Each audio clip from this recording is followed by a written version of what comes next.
Dievo prigimtis.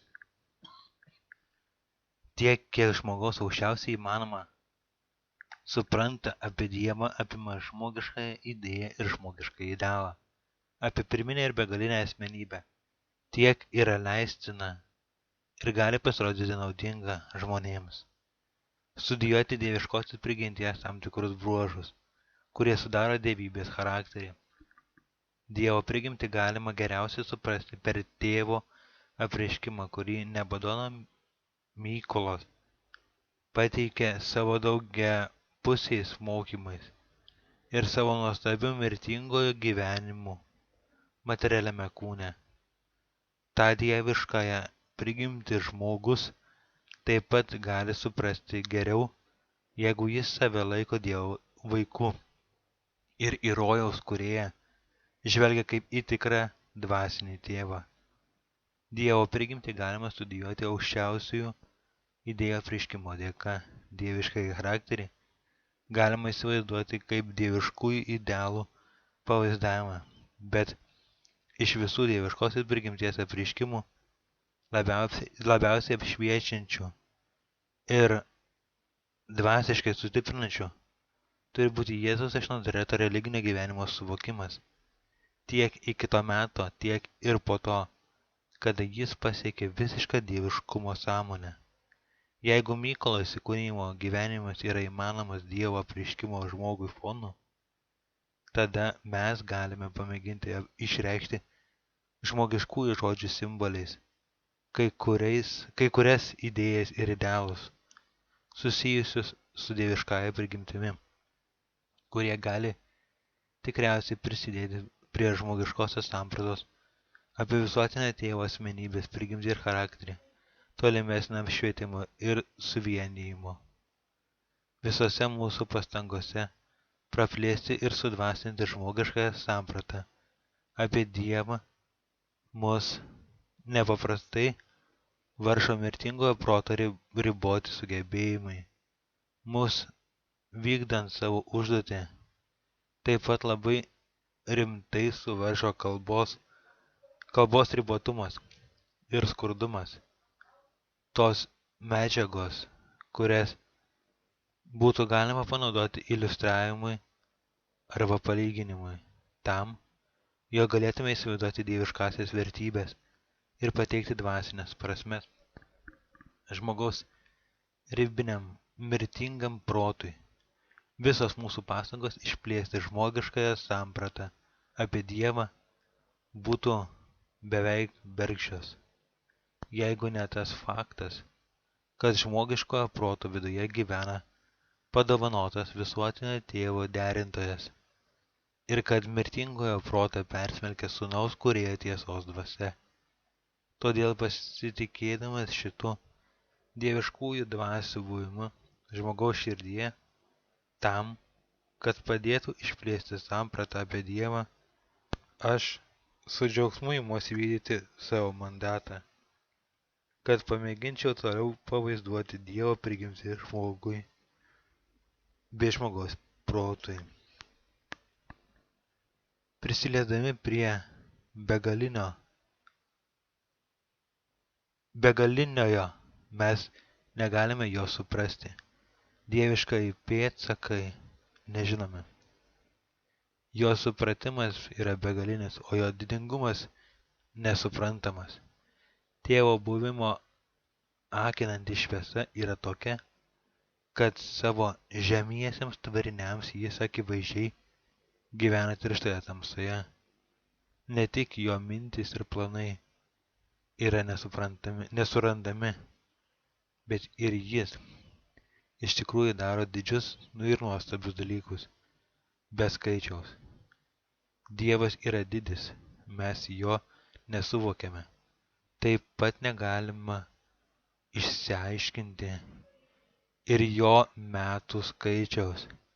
Ar Dievas iš tikrųjų gyvens žemėje? Žiūrėkite, dangus, tai yra visata. Ir dangų dangus, visata.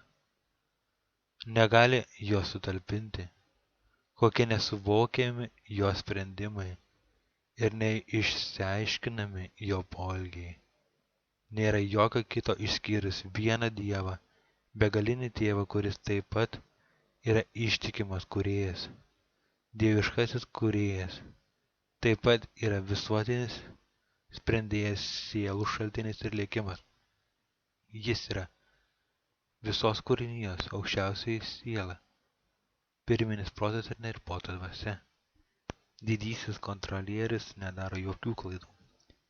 Jis yra spindintis didingumu ir šlove.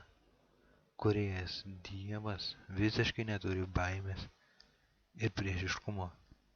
Jis yra nemirtingas, amžinas, savaime egzistuojantis dieviškas ir kilnus.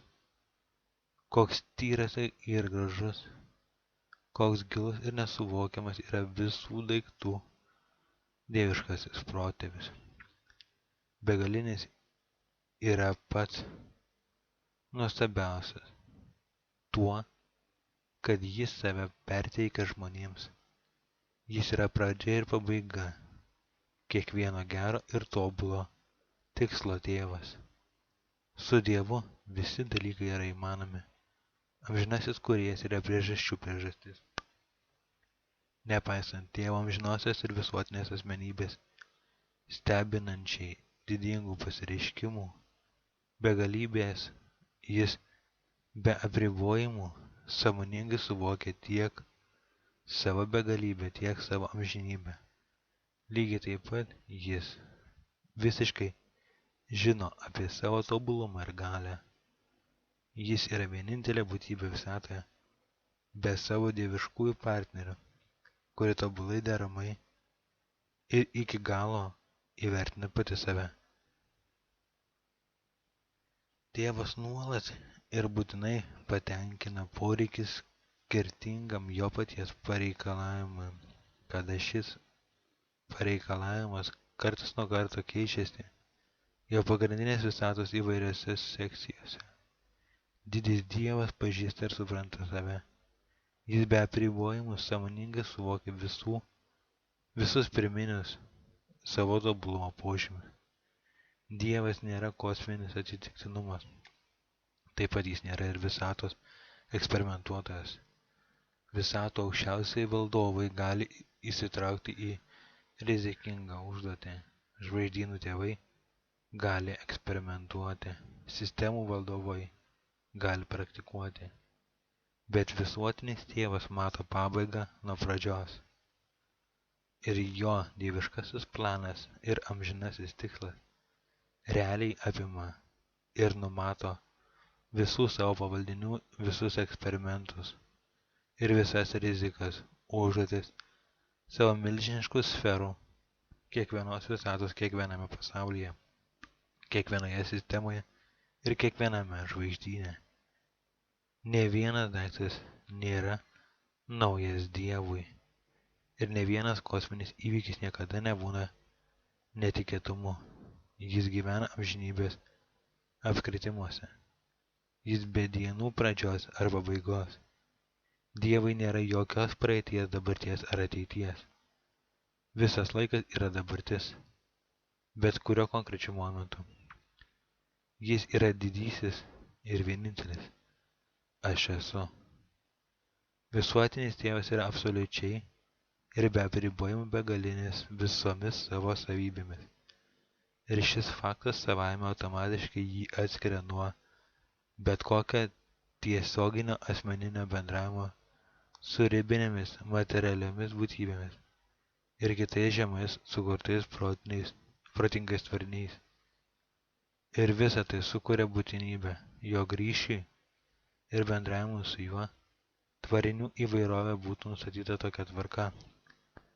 Pirma, Dievo rojaus sūnų asmenybės, kurios nors yra tobulos dieviškumu, bet dažnai taip pat patiria planetinių rasių pačią tą materialaus kūno ir kraujo prigimtį, tapdamos vienu iš jūsų ir susijungdamas su jumis tokiu būdu. Iš tikrųjų Dievas tampa žmogumi, kaip tai vyko Mykolo savęs padovanojimo metu, kuris pakaitomis buvo vadinamas Dievo sūnumi ir žmogaus Sūnumi. Ir antra yra begalinės dvasios asmenybės, įvairios serafinių gausybių ir kitų dangiškųjų protingų tvarinių kategorijos, kurios priartėja prie žemos kilmės materialių būtybių. Ir šitokia būdų gausa dirba joms ir tarnauja joms. Ir trečia yra neasmeniai, paslaptingi pagalbininkai, minties derintojai, paties didžiausia Dievo reali dovana, pasiųsta tam, kad gyventų tokiu kaip Urantijos žmonių viduje, pasiųsta be paskelbimo ir be paaiškinimo. Nesibaigiančią gausybę jie nusileidžia iš šlovės aukštybių į gailestingumą ir apsigyvena nuolankiame prote tų mirtingųjų, kurie turi pajėgumą Dievo sąmonei arba potencialą jai.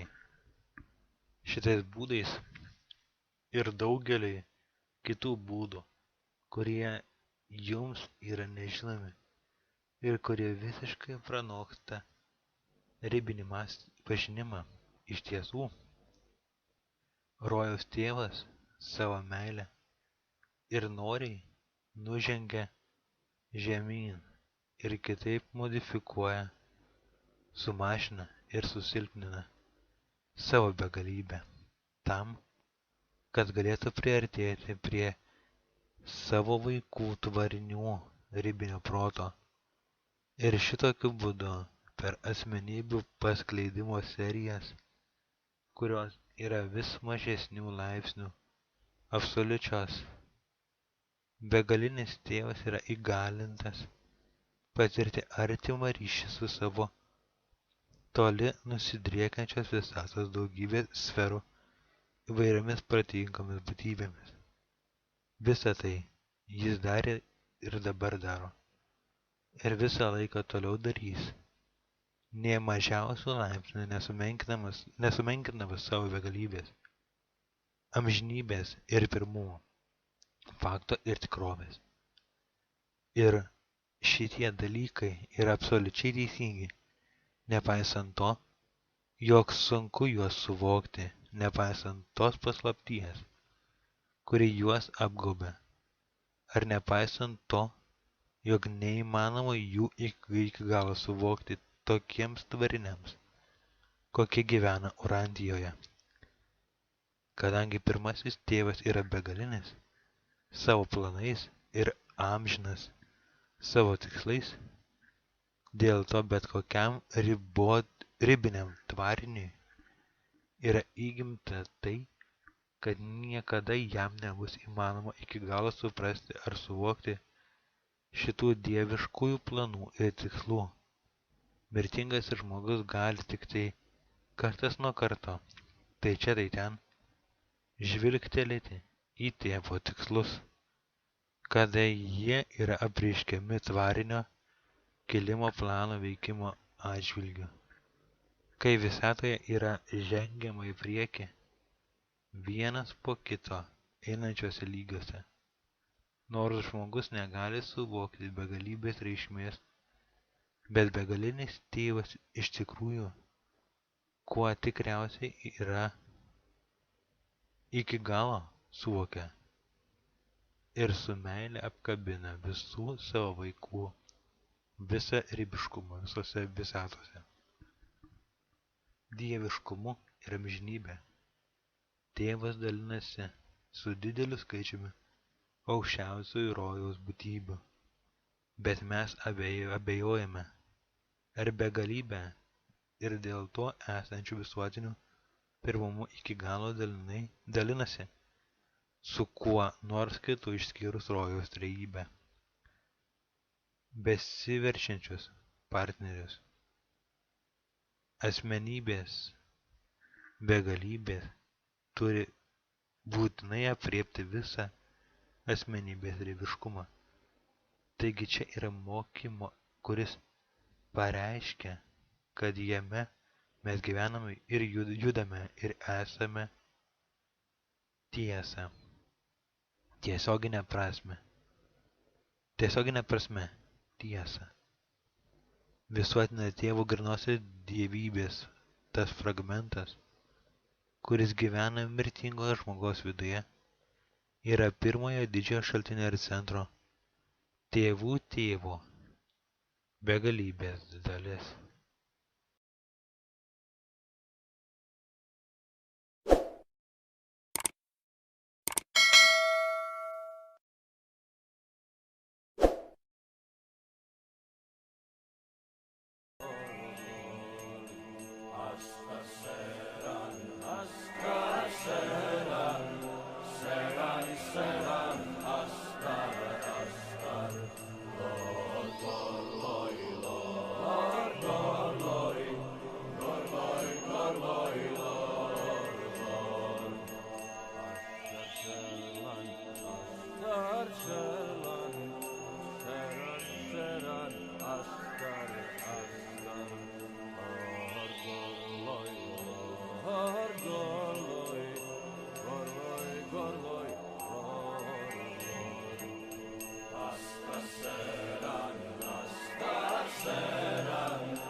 perlo